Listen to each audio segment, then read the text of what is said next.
I just went to see Interstellar in IMAX for the 10th anniversary re-release, and this is one of my favorite movies of all time. A couple of years ago, I posted a video explaining why I thought Hans Zimmer used 3 chords to make this movie an absolute masterpiece, and I believe that. But upon seeing it again in IMAX with the insane sound and the sound design that was so kind of controversial at the time when Christopher Nolan made this movie, I noticed a few themes that I know that I'm familiar with, but that I realized how much impact they really have on the emotional nature of this film. Today I want to talk about a couple of the reasons why I think this. Let's check it out.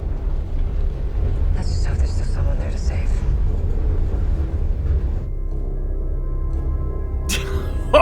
What a shot. I mean, this shot is absolutely insane. Absolutely insane. But already you can hear we've established C as our home base here. And there's something really interesting going on that I think is actually like, this is just one of the most space sounding sounds that exists, right? And it sounds like this. It's a major chord, but we include the flat 6 on top of it, right? Now this theme that we're about to play, you probably know what it is already, but this theme that we're about to play adds one note to this thing right here, and it kind of does the whole thing just like that. But to start, this sound, holding that C in the bass, that sound right there is just so mysterious. It's perfect for this type of environment. It's perfect for mystery when you don't know what's about to happen. It's perfect for mystery when you're in a place that is just beyond human comprehension, which these are some of the most insane visuals. Seeing this in IMAX, again, was just like, it was unbelievable. Hey, also, by the way, the Black Friday sale was supposed to shut off, and it's supposed to turn into like the holiday sale, and the price was gonna go up, but honestly, I kind of have just been thinking like, it. Merry Christmas. We're just gonna run this through the end of the year. The price on the entire course bundle was supposed to go up, but to be honest, I don't need to do that. And if you're able to find some value in it and get started learning how to play this instrument, I mean, that's my goal. That's the whole point of this entire channel. So I'm really excited about some of the things that are coming in this next year. So for the time being, I'm just gonna leave it like it is. So if you want to get the entire course bundle, it's 99 bucks. I mean, it's over a $700 value. That's how we normally price it individually. It's like 80-something% off. Yeah, we're just gonna leave it that way through the end of the year. So if you've been thinking about learning to play the piano, this is the best opportunity for you to do that. It's 8 courses, and it also includes the upcoming Intro to Piano 2.0, which I am hard at work at right now. I'm super excited for that. It's gonna be massively expanded. We're working on some really cool things that are gonna be included that I think you're gonna love. I'm super stoked about it. But yeah, 2025, I've got some really big things coming for you guys. And yeah, like I said, I mean, normally we would raise the price for December after the Black Friday sale, but to be honest, I'm just like, why do I need to do that? I don't need to do that. So if it's something that you guys get a lot of value from, and I hope that's the case, then please take advantage of this bundle. It's definitely going away after that, for sure. But in the meantime, pick that up for the biggest value, the biggest discount we've literally ever done. Lock that in so that you automatically get Intro to Piano 2.0 when it comes out. It's the best way to support the channel. I know I say it time and time again, but it really does mean the world to me. It's my way of being able to do all of this without taking sponsors from companies that neither of us really care about. I know that's the typical YouTube thing to do. I just thought it would be cooler if I made something for you. So link in the description, QR code, whatever works for you, take advantage of that. Thank you so much for your support. But anyway, so we're hearing this major chord, C major, with a flat 6 added onto it. And I call it that, not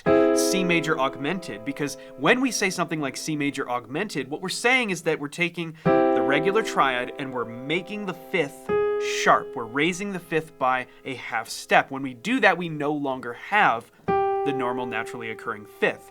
So the accurate way to really describe this would be, we are keeping the C major triad. We're using the natural 5th. Therefore, we would call this probably a flat 6, right? That's at least the way I think about it. Anyways, so this, and we'll just, the visuals here. I feel like this shot really just gives you the true sense of speed of like, well, interstellar travel. Oh my God, that is just so nuts. Anyway, so we're still hearing that. And then as we start to build up, prepare to fire escape thrusters. Now watch this. This is where the theme starts. Ready. Still using C, but then our melody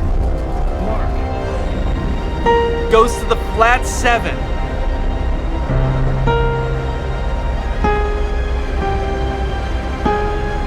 And then we get an F minor chord. But here's the thing. This is why this is so interesting to me.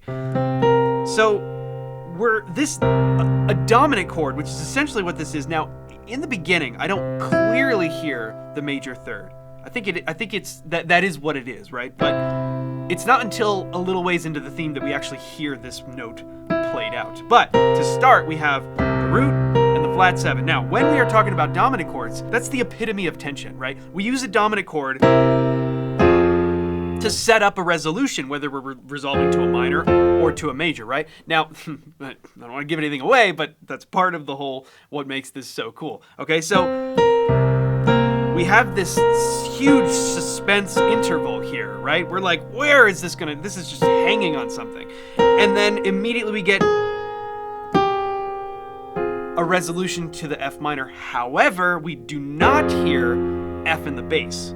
We hear C still in the bass, which gives us this unsatisfying, like, all right, we're not fully there yet, right? We've had this, it's hanging on this C7 chord, but then when we get a resolution, it still doesn't feel like it's resolved because we're still holding the 5th of this F minor chord in the bass, right? Which is inherently kind of leaving it on a little bit of a cliffhanger, okay? So that's what we got so far.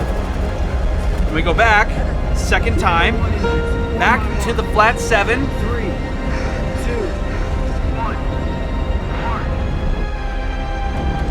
Still sitting on the C with the F minor chord. We're gonna get it one more time. Now the inner voice movement here.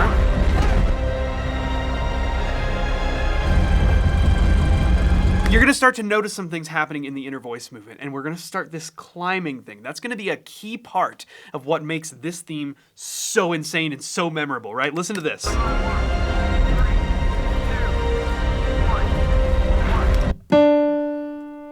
Very subtle this time around. It's very subtle in there, but it's in there.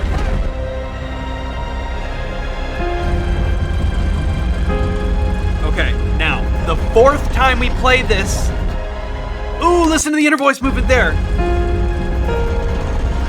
B flat, B natural, C, D flat. Now listen to what that does. When we play that, it creates a flat 9. So it's like a C7, right, with a flat 9. And then we immediately release that up to the natural 9. Oh, this shot, oh my God. Okay, so when we have a flat 9, it kind of gives us the impression that the result, the resolution is going to be to a minor chord, right? That's just a maybe more common way to resolve a dominant chord with a flat 9 to a minor chord. But when we have a dominant chord with a natural 9, it tends to be a little more common to resolve that to a major chord. And that, the 4th time around,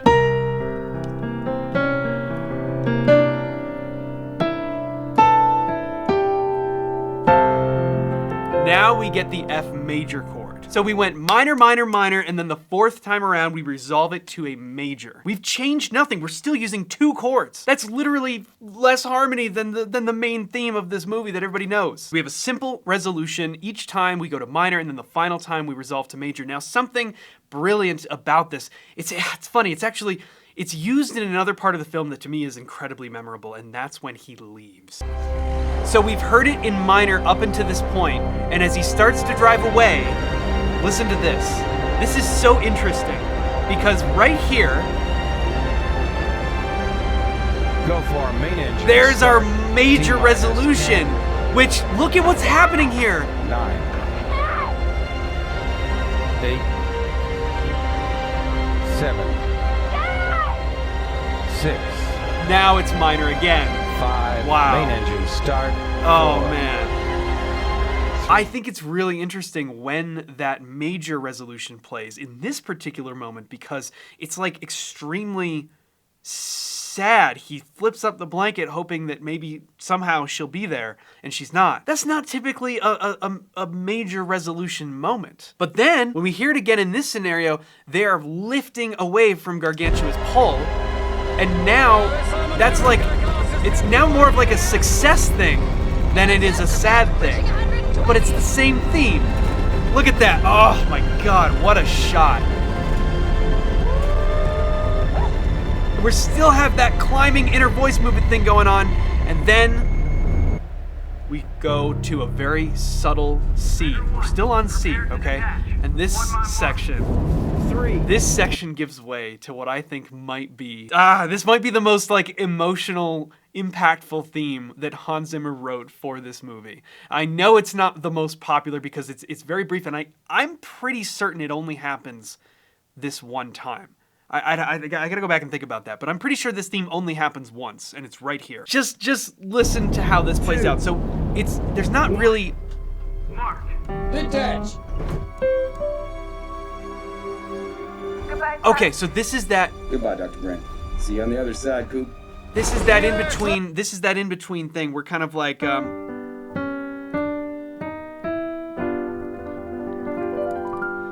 So this is almost, you know what this is reminding me of? In some abstract way, it's kind of reminding me of another space theme.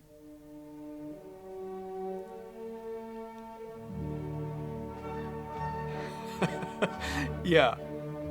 I mean, to use Strauss here in 2001, A Space Odyssey, like, I feel like this theme utilized in this context kind of really established it as a theme that sort of represents a floating feeling, which makes a lot of sense. I mean, this being a waltz, it has that kind of floaty kind of feeling. And so when it's applied in the context of space, it just, I don't know, it just fits so well. And it's something that I feel maybe was an inspiration to some degree. I know it's not a waltz necessarily, but am I crazy for thinking that this kind of has a similar feel to it in a weird way? 1.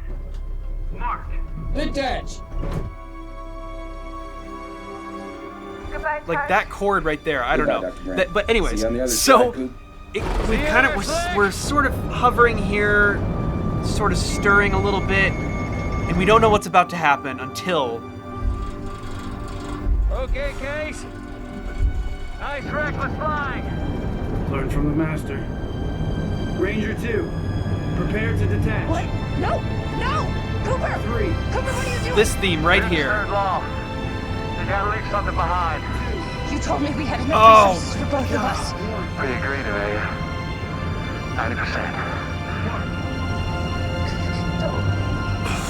90%. Okay, wow.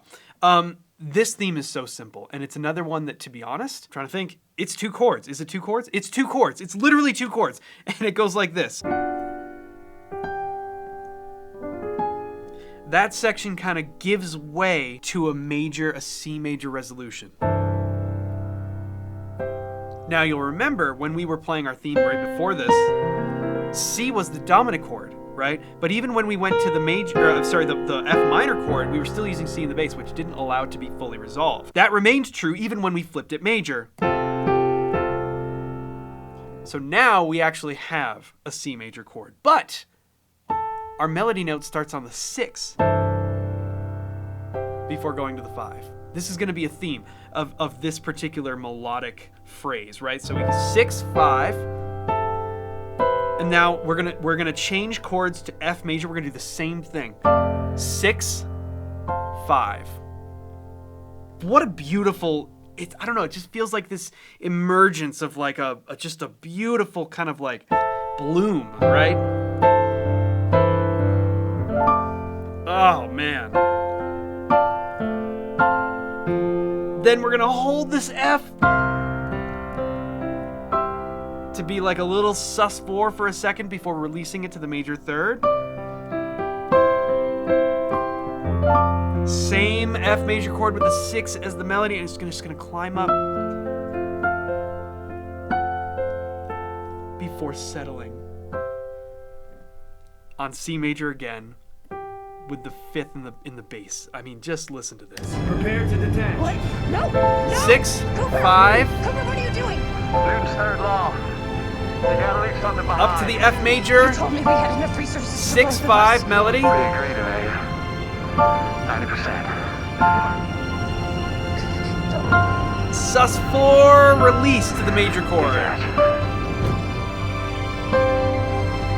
Back to the F major chord, the 6 as the melody, climb it up,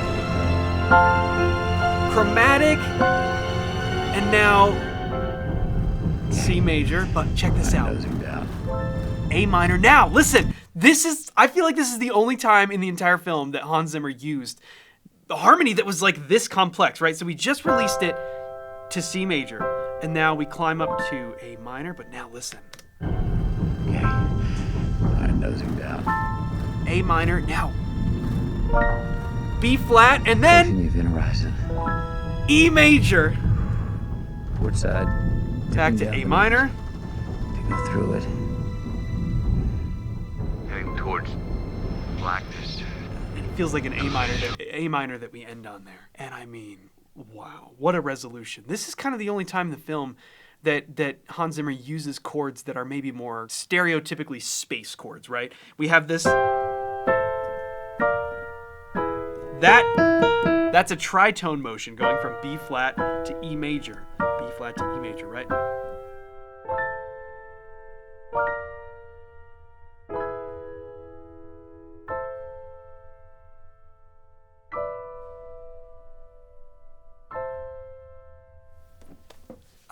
Man, the usage of this theme in this part of the film, to me, was just like, I think it was just one of the most emotionally impactful moments. From that theme with the flat 7, moving on to the big, beautiful resolution, this climactic theme of like this major, just one chord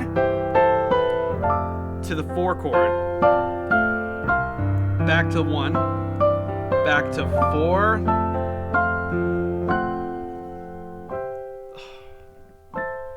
You can't even stop playing it once you're in it, right? It's just too gorgeous.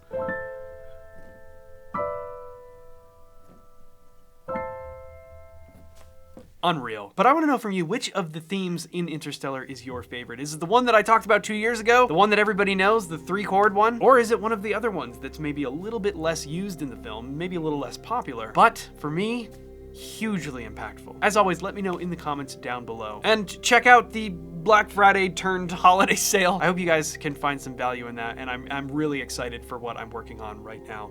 It's going to be released to you very soon, so be sure to use that link and check that out in the description down below, or scan the QR code or whatever. Anyways, that's all for today. Thank you so much for watching this video. We will see you in the next one.